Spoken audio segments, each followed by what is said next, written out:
Il n'a pas abordé, Vladimir Poutine, tout à l'heure, cette question de l'accord sur les céréales, ce qui nous aura peut-être tous surpris autour de la table. Vous me donnerez votre commentaire dans un instant, au moment où c'est le grand retour du chantage sur l'économie mondiale, sur la famine même en Afrique.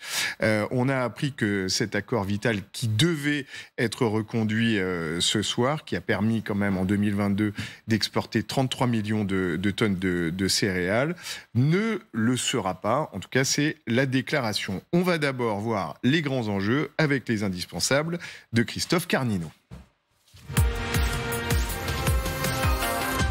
Bonsoir Christophe. Bonsoir Emmanuel, bonsoir à tous. Bonsoir. Alors, on l'a appris donc aujourd'hui, cet accord vital pour les exportations de céréales n'est pas reconduit. La date butoir est arrivée et pour l'instant, on n'a pas de date de reprise du trafic. Absolument, c'est le porte-parole du Kremlin, Dmitri Peskov, qui l'annonce ce lundi à des journalistes russes. L'accord de la mer Noire, c'est de facto terminé aujourd'hui. Alors rappelons tout d'abord quels sont les contours de cet accord. Il a été signé le 22 juillet 2022 à Istanbul pour permettre à l'Ukraine d'exporter par la mer Noire, et ce malgré le conflit, ses céréales via 3 grands ports, comme on peut le voir sur cette carte, le port d'Odessa, le port de Kornomorsk et le port de Yuzhny.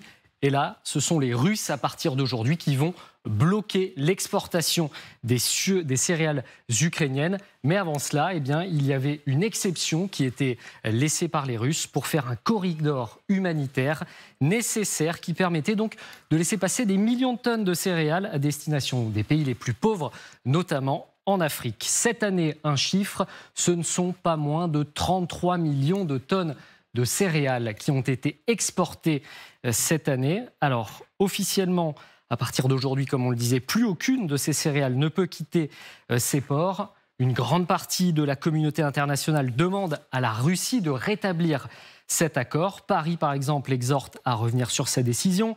Le Premier ministre britannique Rishi Sunak parle de prise d'otages. Et retenons aussi cette déclaration de l'ambassadrice américaine à l'ONU, Linda Thomas-Greenfield, pour qui la Russie prend l'humanité en otage. Écoutez.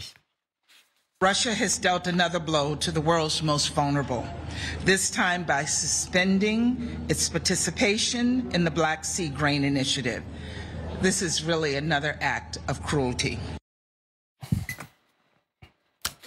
Alors, pourquoi Moscou n'a pas souhaité renouveler cet accord, notamment puisque Vladimir Poutine instrumentalise l'accord pour obtenir d'autres choses. Il demande tout d'abord son retour dans le système international bancaire SWIFT, dont 10 de ces banques ont été exclues. Et autre demande de Moscou dans le même temps, la Russie faisait de la réouverture du pipeline d'ammoniac qui relie la ville russe de Togliatti au nord au port d'Odessa, une des conditions de sa participation à l'accord de l'ONU sur les exportations de céréales par la mer Noire.